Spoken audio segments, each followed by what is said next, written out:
Qu'est-ce qui inspire les gens des métiers d'art? Comment ils travaillent, ces gens-là, les artistes, les artisans? Qu'est-ce qu'ils portent dans leur bagage? J'ai eu envie de provoquer des rencontres. Julie Bénédicte Lambert est tisserande. Jean-Philippe Barry-Guerrard est écrivain, acteur et metteur en scène. Qu'est-ce qu'ils ont en commun? Le papier, les mots. Tout ça pour créer des nouveaux récits, une ligne à la fois. On va aller voir un peu ce qui se cache dans leur valise. Ici Martin Léon. Bienvenue à Tout un bagage.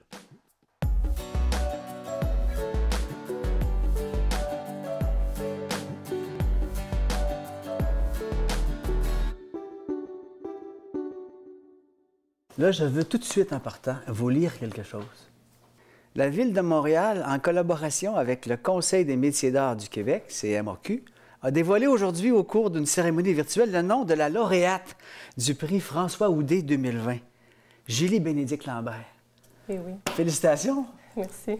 Julie est tisserande, puis son matériau de base est Papier. le papier. Fil de lin, fil de métal, j'ai lu aussi. Oui, un peu de tout, mais C'est papier surtout le principalement. Ouais. Moi, ça me fascine. Est-ce que tu connais Jean-Philippe Barry-Guerrard? De nom? Le romancier, comédien, télé, cinéma, auteur, dramaturge. Je l'ai entendu à la radio parce que je suis une auditrice de Ouais. Plus on est fou, plus on lit. Est-ce que tu connaissais le travail de Julie? Absolument pas. Et j'ai trouvé ça extraordinaire parce qu'après ça, quand on m'a présenté son travail, j'ai googlé. Et en fait, le premier truc, c'est que je comprenais pas que c'était du papier. Ça, c'est probablement, C'est pas j'imagine, évident. beaucoup de gens qui Parce qu'il n'y a pas beaucoup ont de la même monde qui font réaction. ça, là. Ben non. Puis on dirait vraiment on dirait du textile, on dirait du fil, là. C'est du fil de papier. Mais c'est ça, c'est que moi, je savais pas qu'on pouvait comme transformer du papier en fil. C'est quand même fou. Mais il faut acheter ça quelque part, du fil de papier. Ouais, ça, c'est un gros défi. C'est un défi, c'est vrai? Oui, oui, oui. Quand j'ai eu l'idée puis la fixation de vouloir tisser du papier, entre ce moment-là puis la première bobine de fil de papier utilisable que j'ai reçue, ça a pris 1 an et demi.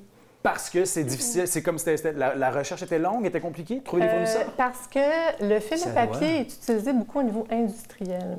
Okay? C'est un fil qu'on utilise, entre autres, dans l'industrie automobile parce que c'est très résistant, léger. C'est durable, c'est pas tuable en fait. Une fois que c'est tissé, c'est presque indestructible. Donc, c'est beaucoup utilisé au niveau industriel et donc très peu accessible aux petits particuliers comme moi qui a besoin de, tu sais, 1 kg, 2 kg, gros top.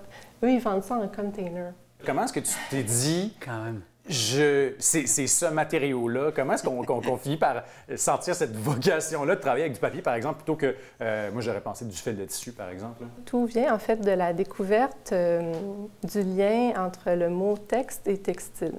Hein, ils partagent la même racine étymologique. Quand on se met à chercher dans cette direction-là, il y a premièrement plein de belles métaphores, puis il y a ce lien-là entre les deux mots qui, pour moi, est comme un puits infini de recherche. puis Texte, textile. Ouais. Quand on écrit une page, on écrit les lignes à l'horizontale, on les ajoute une après l'autre sur un rectangle. Quand on tisse un tissu, bien, on a les fils de chaîne qui sont à la verticale, puis ensuite on passe la trame à l'horizontale, une ligne à la fois pour construire un tissu. Donc, il y a beaucoup, beaucoup de ressemblances à la fois formelles, physiques, que conceptuelles. Le papier, je l'utilise pour faire référence à ce lien-là. Entre le tissage puis le langage. Le langage, l'écriture. Aurais-tu Voilà. pensé, toi, que le langage pourrait se voir en 3D à un moment donné? Non, absolument pas. Surtout que moi, je veux dire, c'est drôle parce que je suis tellement l'opposé, parce que j'ai aucun attachement, moi, quand je travaille à l'aspect physique de ce que je crée. Pour moi, c'est... Si les gens lisent sur un Kindle ou s'ils achètent mon livre, je vois pas vraiment de différence. Moi, ce qui est important pour moi, c'est le sens, c'est l'expérience et tout ça. Sauf qu'au final, je sais que c'est le même aussi pour beaucoup de lecteurs. Les gens vont nécessairement associer l'expérience de la lecture de mon livre au support sur lequel ils lisent, au papier, à la couverture du livre et tout ça. Mais c'est drôle parce que moi, ça ne fait pas du tout partie de mes considérations. Donc, il y a comme un fossé, finalement, entre l'expérience que les gens ont de ce que moi, produit. Puis moi, ce que j'ai, parce que tu sais, on s'entend que il n'y a pas quelque chose de très romantique dans le fait d'être penché sur un MacBook pour écrire un roman. C'est complètement autre chose. Alors que c'est super concret. Oui, mais travailler sur un logiciel de tissage, c'est pas super romantique non plus. Là, c'est de faire des petits carrés noirs et blancs, puis c'est pas super sexy. Là. Mais attends, un logiciel de tissage, là, il faut que tu éclaires ma lanterne. C'est comme mon Word de tisserande. Fait que c'est fait numériquement. Non, il y en a qui le font numériquement, si je comprends, mais toi, tu le fais vraiment à la mitaine. C'est un outil de travail. C'est ça. Donc, il y a différents types de métiers à tisser. Moi, j'ai à la fois un métier mécanique très simple et un métier assisté avec un logiciel pour avoir accès à des motifs beaucoup plus élaborés, plus complexes. Donc, si je comprends bien, Julie utilise autant son ordinateur que son métier à tisser pour créer ses œuvres. Est-ce que ça veut dire qu'elle sait exactement à quoi ressemblera son œuvre à la fin? Est-ce que c'est à ce point organisé? Vous m'avez demandé d'apporter mon cahier de sketch, puis je vous ai apporté mon cahier de sketch de tisserande. Ça, c'est quand je dessine à la main. Regarde ça. Wow. Mes tissages. On dirait que c'est de la géométrie ou un cours de mathématiques. Bien, c'est du fil levé, fil baissé. C'est du 1 puis du 0. Oui, ça a vraiment l'air d'une table Excel, en fait. Pour moi, c'est complètement le contraire de ce que je m'imagine être ton travail, dans le sens où moi, j'avais une idée très romantique de, je sais pas, là, toi qui manipule des grands fils dans ton atelier, puis finalement, Donc, tu sais où tu t'en vas. Quand tu pars un projet, il faut que tu aies une idée claire, parce que sinon, ça va pas se tisser tout seul. Ouais.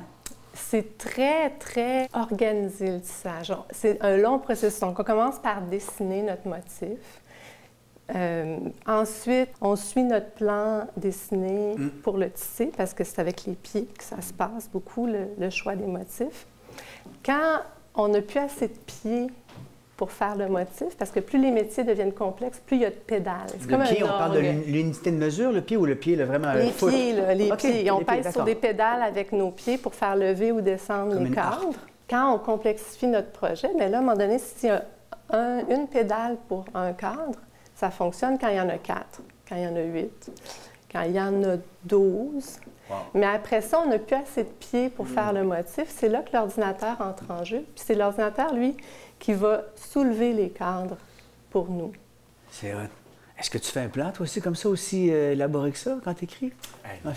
C'est tellement le bordel. Tu sais jamais pas comment ça va finir? Tu sais pas comment en fait, j'ai une idée. En fait, moi, la façon que je fonctionne, c'est que j'ai une petite intuition de départ où c'est comme le noyau de mon truc. Tu sais, je sais, souvent, je vais écrire une scène en premier, mais c'est rarement le début. Des fois, c'est la fin, des fois, c'est au milieu. Mais j'ai une scène que je veux écrire au début, puis c'est comme si je rajoute des plures d'oignons à mesure. Donc, je viens de finir mon 4e roman là. Ça vient bientôt. Je vais enfin pouvoir dormir, c'est vraiment le fun.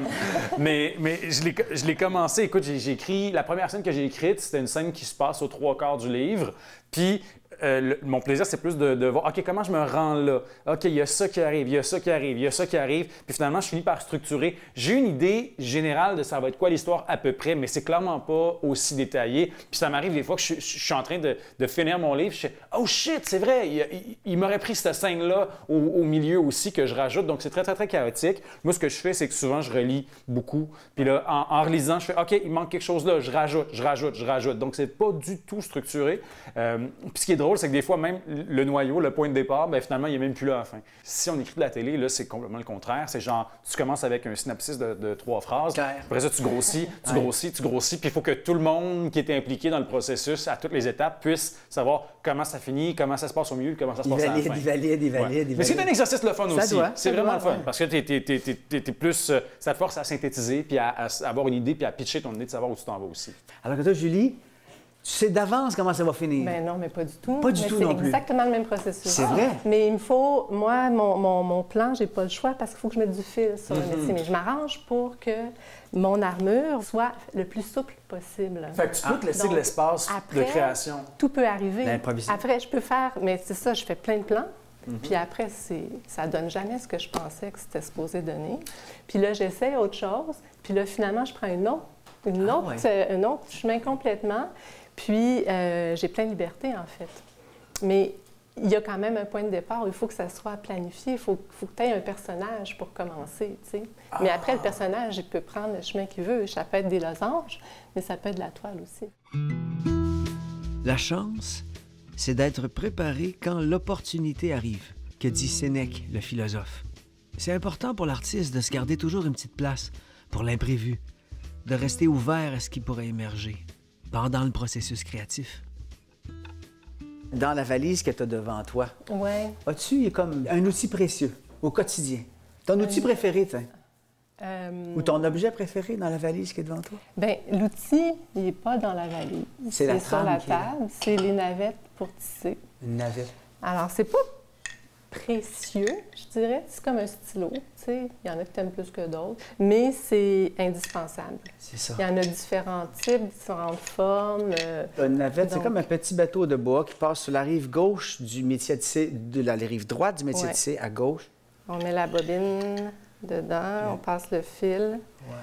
Puis là, on peut C'est ça. tisser. Donc, c'est un mouvement d'aller-retour. C'est une navette, c'est comme un petit bateau. Ça a un vraiment petit l'air d'un bateau. petit bateau. C'est C'est ça. super cute. Ouais, Peut-être très méditatif, le mouvement de aller-retour, aller-retour. Oui, ouais, très, très méditatif. Il y a aussi beaucoup de vocabulaire conjoint entre la voile puis le tissage parce qu'il y a le fil, les nœuds, la navette. C'était des domaines qui ont partagé certains mots de vocabulaire à une certaine époque. Qu'est-ce qu'il y a dans ta valise, dans ton Bien, bagage? j'ai apporté ça ici, qui est un livre qui a été publié par le Musée d'art moderne de New York. Mais c'est une exposition de textiles principalement japonais, mais pas que. Et quand j'ai vu cette exposition-là au Musée des Beaux-Arts, j'ai été absolument fascinée et conquise. Et pourquoi je vous parle de ce livre-là aujourd'hui, pourquoi il est important pour moi, c'est que j'ai eu l'occasion, à l'été 2019, de rencontrer une des artistes qui exposait dans cette exposition-là, une japonaise. Et elle s'appelle Reiko Sudo. Et quand on est étudiant, bien, une façon d'apprendre, c'est d'analyser le travail des autres, des fois de le copier pour comprendre comment il est fabriqué, pour aller plus loin. Et ceci est un tissu de Reiko Sudo que j'ai, moi, analysé, réinterprété et fabriqué avec des matériaux différents des siens, à une échelle différente aussi. Elle, c'est un voilage très léger, avec des fils très, très, très, très fins. Mais j'ai analysé son tissu pour ensuite essayer de le comprendre, parce que c'est un tissage complexe. Est-ce que c'est du papier? Et je l'ai fait en papier. C'est une valise accordéon. Le couvercle de la valise s'ouvre un peu comme un accordéon, c'est ça? Oui, l'intérieur, c'est un tissage, donc il se replie sur lui-même. Bien, en fait, je trouve ça intéressant parce que justement, c'est l'idée de la valise, puis qu'est-ce que ça contient, puis qu'est-ce que c'est un truc qu'on amène avec nous, mais qui n'a pas non plus d'utilité si elle est vide. Mais là, elle contient déjà quelque chose. Et le détail sur les coins, donc il y a des pages de texte, mais c'est quoi que tu as mis sur... C'est quoi ce texte-là? Bien, c'est un projet très particulier, ça. Ça a été fait en 2012, alors que j'étais étudiante au Centre de textile contemporain de Montréal. Il fallait fabriquer le bagage d'un personnage. Il fallait fabriquer un bagage sur mesure avec la technique de notre choix pour ce personnage-là. Et c'est le bagage de qui? C'est le bagage de Marguerite Yourcenar. Ah, c'est ça, OK. Marguerite Yourcenar habitait en Europe, puis quand la Deuxième Guerre mondiale a éclaté, elle s'est enfuie aux États-Unis. Pendant le déménagement, tout ça, il y a une de ses caisses qui s'est perdue. Et dans cette caisse, il y avait toute sa recherche pour son livre « Mémoire d'Adrien ». 12 ans plus tard, toc, toc, toc, la caisse sur son balcon. Ah, que j'aime cette histoire-là. Ouais. Et là, donc, elle a repris ce projet-là qu'elle avait abandonné et puis ça a été son livre le plus reconnu. Ah ouais, fait qu'on aurait pu ne pas avoir les mémoires d'Adrien à cause d'un colis perdu dans la main. Puis on peut s'imaginer qu'il y a des livres qui traînent à quelque part, des projets artistiques quelconques qui sont disparus aussi. Hey, juste d'y penser, ça me fait faire une crise d'angoisse. Mais voyons donc, servez-y un verre d'eau, là, quelqu'un. Non, mais cette idée-là, c'est comme le cauchemar de tout écrivain, là, ton disque dur qui pète. À un moment donné, moi, je prenais une marche dans la forêt. Ça fait vraiment très longtemps, je ne savais pas écrire la musique. à l'époque. Puis j'avais toujours un petit dictaphone. Puis il m'arrive vraiment une belle mélodie, que je juge vraiment une jolie mélodie en tête, là. Puis là, je la développais dans ma tête tout en marchant et je me suis assis sur une roche, sur le bord du ruisseau. Je me suis fait « Waouh, c'est beau! » Puis là, je flyais. Pas de dictaphone, pas de papier et crayon. Il n'y avait rien. Puis cette mélodie-là est disparue. Je l'ai comme jamais... Elle est peut-être revenue dans différentes autres pièces, là, mais en fait, cette journée-là, j'avais décidé que j'apprendrais à écrire la musique. La possibilité qu'une idée disparaisse et ne revienne jamais. OK. Mais l'artiste, l'artisan, lui, il continue d'être présent à son travail, d'être attentif. Au retour peut-être de cette idée-là ou à d'autres idées. Mais c'est son engagement. Parce que ça fait du sens pour lui, même si personne d'autre au monde attend le retour de cette idée-là. Ce qui donne un sens pour moi à tout ça, c'est l'infini des possibilités. Pour moi, c'est ça, la création. C'est comme si j'étais une chercheure éternelle. Tu sais, il n'y a pas de fin.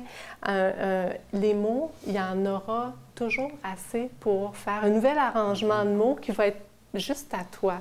Bien, en tissage, là, c'est la même chose. Il y a tellement de possibilités d'arrangement de fils, puis de couleurs, puis de textures, puis de... J'y vois un infini dans lequel je peux me perdre jusqu'à 99 ans. Puis ça me rassure. Puis c'est ça qui me donne envie de continuer à chercher tout le temps.